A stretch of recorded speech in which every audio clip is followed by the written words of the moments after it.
नमस्कार बच्चों। आज सुनते हैं करण के जन्म की कहानी। भगवान कृष्ण के दादा यादव सूरसेन अवंती पर और उनके चचेरे भाई कुंती भोज कुंती राज्य पर शासन करते थे। कुंती भोज की कोई संतान नहीं हुई तो सूरसेन ने अपने चचेरे भाई से वादा किया कि वे अपने परिवार में जन्मे पहले बालक को उन्हें दे देंगे। जब उनके यहाँ पहली पुत्री का जन्म हुआ तो उन्होंने उसका नाम पृथा रखा और उस कन्या को उन्होंने कुंती भोज को सौंप दिया। पृथा का दूसरा नाम कुंती रखा गया, जो कि उस राज्य के नाम पर पड़ा था जिसमें वह कुंती से लाई गई थी। बड़ी होने पर कुंती एक सुंदर राजकन्या के रूप में दिखाई देने लगी थी। एक दिन महान ऋषि दुर्वासा कुंती राज्य के राजभवन में पधारे। कुंती ने बड़े मनोयोग से और भक्ति के साथ उनकी सेवा की। ऋषि दुर्वासा को पूरे महाभारत में उनके शाप और तुरंत आने वाले बहुत अधिक गुस्से के लिए जाना जाता है। वे कुंती की सेवा से बहुत प्रसन्न हुए और उन्होंने कुंती को एक पवित्र मंत्र सिखाने की इच्छा व्यक्त की। उन्होंने कहा, राजकुमारी कुंती, यह केवल तुम्हारे लिए ही उचित है कि तुम भगवान जैसे बच्चों की माता बनो। मैं तुम्हें एक मंत्र देता हूँ। जितनी बार तुम इस मंत्र को उच्चारित करके किसी देवता का आह्वान करोगी, वह देवता तुम्हें एक पुत्र देगा। मैं जो मंत्र तुम्हें दे रहा हूँ उसका बुद्धिमानी से उपयोग करना।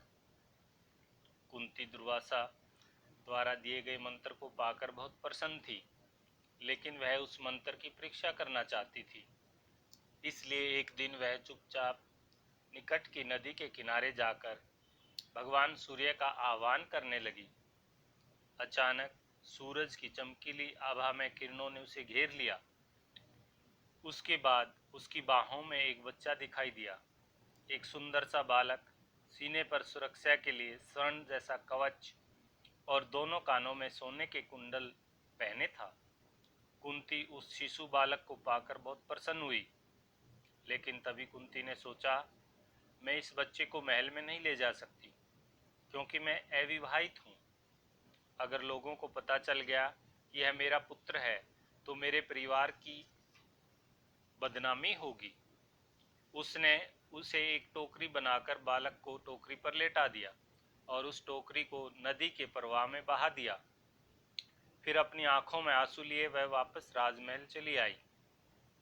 टोकरी में लेटा वह नन्हा बालक नदी के जल के प्रवाह में बहते बहते वहां पहुंचा जहां एक सारथी अधिरथ और उसकी पत्नी राधा रहते थे। उनका अपना कोई बच्चा नहीं था, इसलिए जब उन्होंने नदी में तैरती टोकरी में बच्चा देखा, वे उसे बड़ी प्रसन्नता के साथ अपने घर ले आए और अपने बेटे की तरह पालने लगे। उन्होंने उसका नाम करण रख दिया।